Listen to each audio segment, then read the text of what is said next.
Looking out to this every morning before going to work. Phew, hasn't gotten old yet. How good. Box, Black 32. We're gonna start pulling the engine bay down. So there's no secret, there's a decent bit of work that's actually gonna have to happen in this engine bay before we can just plonk the motor in there. And that mostly revolves around this. That little panel right there with a little bit of rust underneath it. This little bit of lacking panel right there. And last but definitely not least, this horrible cutout there.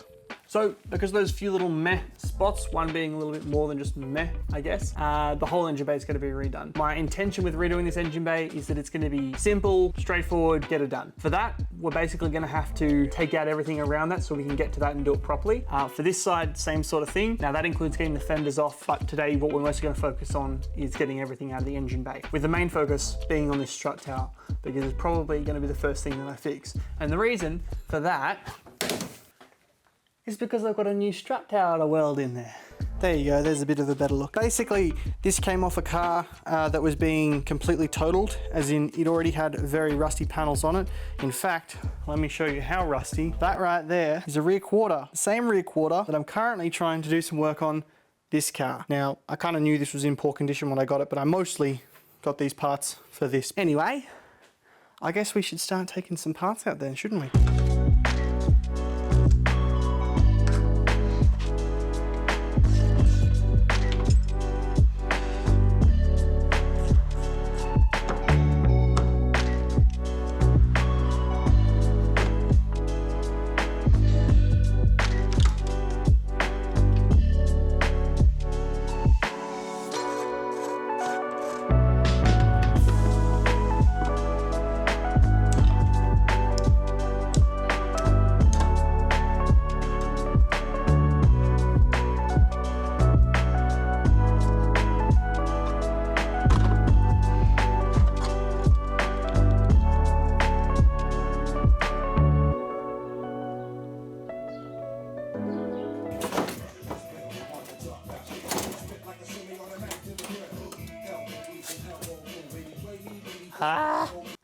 Yes, I'm working in slippers. I was ready for bed, but then I was like, fuck it, I want to keep going. So, came back out, smashed out a decent few things, and thought, better grab the camera before I just take the whole thing apart.